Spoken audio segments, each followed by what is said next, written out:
morph into one fully facial-haired man. And then that becomes ultimate Don Kingsley.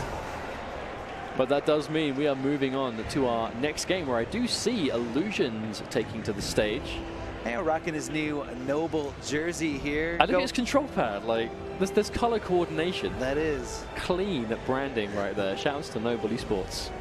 I would say though, I think this has been a really strong couple of years for Noble eSports in the fighting game scene. I know Noble, obviously, they do have a lot of teams in all sorts of genres, all sorts of games, but it really is, you know, in the fighting game world, it is the NetherRealm community where we see them have the most representation and the most success, I think you could say. Of course, Tweedy has been with Noble for a long time, Combo Breaker champion, Samij, Noble CEO champion. Dragon used to be Noble. Was Dragon? Dragon was Noble when he won EVO. I was about to ask, like, was he Noble when he won EVO last year? But of course, Dragon. I actually think that's a point that it's kind of one of those double-edged swords where, because Dragon is not here, he's not entered this EVO, there is no way we can have a repeat champion, which always kind of takes away a little bit of like, oh man, you know, are we going to see the two-peat? But also seeing a brand new champion. Also, check out Shades McGee right here. Look at the swag. Oh, he's taken them off already. Yeah, I think he was trolling us. That lasted like 5 seconds. 5 seconds of swag is all that Illusions is permitted to have. But you know, going back to what I was saying, I feel like it's a shame we can't see a two-peat, but it is also exciting knowing that we are guaranteed a brand new champion.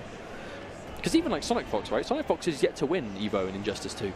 I know that, I mean, there's only one person that currently has, so I guess that's not really saying a lot. Oh no, but I mean, if you think about the setup for Injustice 2 at EVO last year, you know, Sonic Fox, back-to-back MKX winner, Sonic Fox, Injustice 1 second-year EVO winner. So it was just kind of setting the stage where everyone was just like, okay, whatever, Sonic Fox is going to win. And he was dominant as well before EVO last year. You know, he wasn't winning every little thing ever, but he was doing really well, and he was a clear favorite to win EVO that year. Like, and there's no two ways about it. Didn't work out that way because EVO is EVO, and there are always upsets left, right, and center. We aren't even immune to that in Injustice 2 this year. You know, we have to remember. I don't want to make Honeybee feel really bad or keep putting him on the spot. But you know, we have to remember, Big D was able to defeat Honeybee in pools today alone. And who else? You know, who else knows what we have seen off stream? Obviously, there are plenty of games going on, plenty of pools. But for now, it's going to be Noble's Illusions versus Gem Mr. 5000 in what looks to be Robin versus the Flash. Yeah, so Illusions, you know, usually going with a whole plethora of different characters. Yeah. You know, and I feel like that's where, I don't want to take away anything from him, you know, as a player, but I feel like a lot of, he got a lot of advantage from being so unpredictable at the character select screen, where like, you know, oh, Illusions is in my pool. How do I prepare for that? Do I study Batman? Do I study, you know, Green Arrow? Do I study Let me just Black study Adam? random select and see what I can do from there. Exactly. I will be honest though, like I feel like it's an advantage to be able to play like that, but it also is so hard. Like being able to play that many characters at a competitive level is difficult. You know, a lot of people, you know, will have been playing Injustice 2 from launch to now, and they feel like they've only really mastered a single character.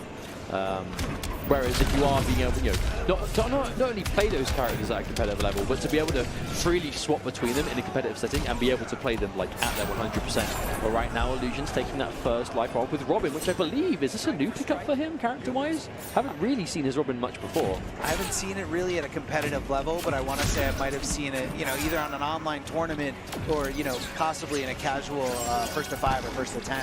I think, long story short, the important thing is if he's playing it in tournament, chances are, because it's Illusions, it's ready, right? It's something he feels very confident about, something he feels like is ready to go in tournament setting. And right now, Mr. 5000 just isn't quite able to get the ball rolling just yet. As Illusions, even then, the second he gets knocked down, wakes up straight away. Mr. 5000 tries to return the favor, but to no avail.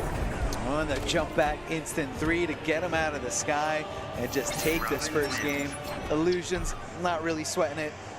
At the helm, in control, in the driver's seat, as we go to a rematch. I was actually kind of low-key trying to see, because I've never seen Illusions play Robin personally before, and this is the first time I've seen Mr. 5000 play. I wanted to see, you know, maybe to get see the reaction of that first game and seeing like what character was who.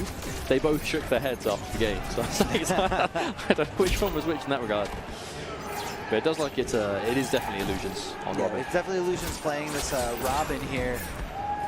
Oh, tries to confirm. Yeah, very rare opportunity there, or a very rare situation when you can go into the meter burn but still miss that second hit.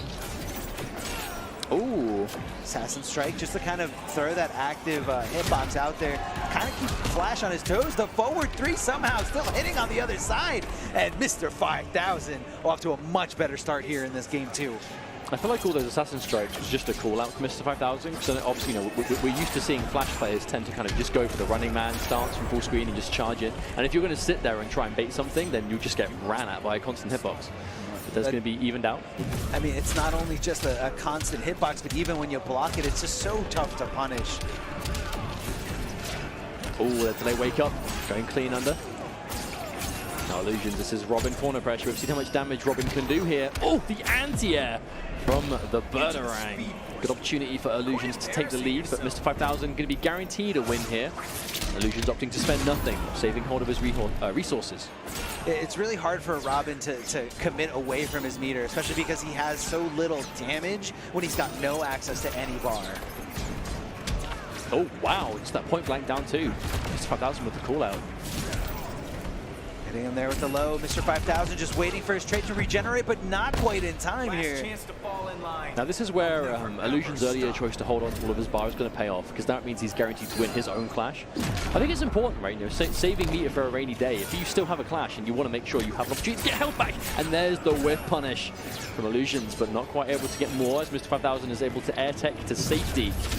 Oh, hang on a minute. No, he drops the combo. What a drop here. Doesn't utilize the background bounce after hitting that overhead. I thought he might have put it all on the line there, and that's going to be a very unfortunate situation for Mr. 5000. He had the game in the bag and just let Illusions run away with it. That's the worst kind of combo drop right there, Armor. It is the drop combo into game loss. That is a situation no one wants to be in, least of all in EVO pools. But that does mean he's now going into game 3 with a 2-0 deficit as Mr. 5000. So it's going to be tough for him for sure.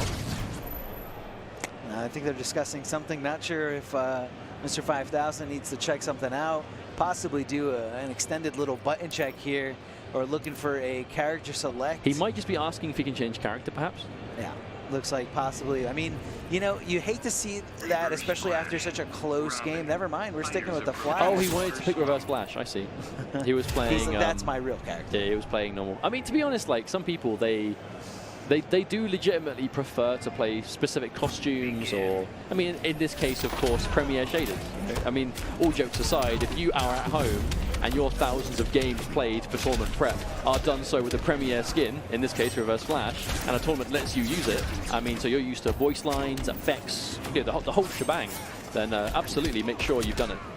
And Mr. 5000 on a tear, really great call-outs with these instant jump ones, especially that last one off the Crocodile, knowing Illusions was going to take to the sky. And speaking of anti-airs here, the down 2 keeping him out here, trying to go into that little gap between the meter burn and the not meter burn part of that uppercut as Illusions drops this last combo. However, he does sniff out that interactable.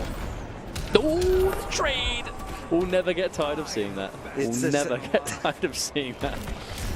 It's just such a devastating hit to the gut. You're just staying there frozen in time as the Flash gets a continuous combo off a very unfair trade. How have we never seen a Flash player use the opportunity to get some serious BM for that? Because your possibilities would just be endless. Yeah.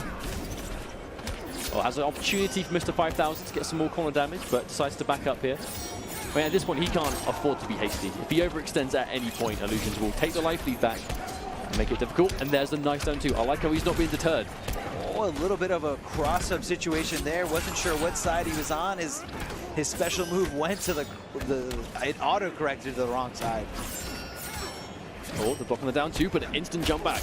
That Crocodile gets jumped off for what could be the record number of times. Fear isn't in my genes. Yeah, it's really doing a lot for him. And this is a situation and a matchup where you can't take the alligator out of play. It's always going to stay there in a game where you have 2 gadget characters in play. Absolutely, and it's 2 characters that really benefit from mobility options. It's just a question of over who controls it, I suppose. There's a whiff punish attempt for Mr. 5000. Crocodile again. As one bar, Evolution's unclashable? No, interesting choice from Mr. 5000 to not unclashable that. Yeah, I agree 100%. I mean, I would have gone with another back three to keep it unclashable, like you said, and just to kind of, you know, keep your opponent honest, keep your opponent on their toes. But, you know, it looks like he just wanted to get rid of the clash altogether. Maybe just wasn't anticipating it at all. Oh, he is in range. Does he have the air tech? He tries to, but it gets chased down. No! There it is, the grab. Mr. 5000, he has no life. He has that strike. That way. The trade in favor of Robin, hitting him out of his animation, but the instant or the initial hit was enough to take him out of the game. So he just kind of bounced out of existence once he hit the ground. As, you know, again, another game could have easily been his. Could have easily been his. I mean, he was in control. Game 2, no problem. Let it go to a nice drop. And then that last game, just a very questionable decision with that, to not keeping it unclashable. I mean, obviously, like, not to be overly negative, but I feel like it really did come down to that decision. Yeah. That moment where it was, I can make this unclashable or I can let him clash and effectively put himself back in the game, you know? I feel like there's an argument to be made for letting someone clash, even if you probably shouldn't, just so they lose the option to do so. But if it's a situation that you yourself are close to losing and you need, you're down 2 games, you can't afford to make a risk like that. And unfortunately, with the life difference they had at the end there, I genuinely feel like if it wasn't for that decision, the game wouldn't have panned out that way.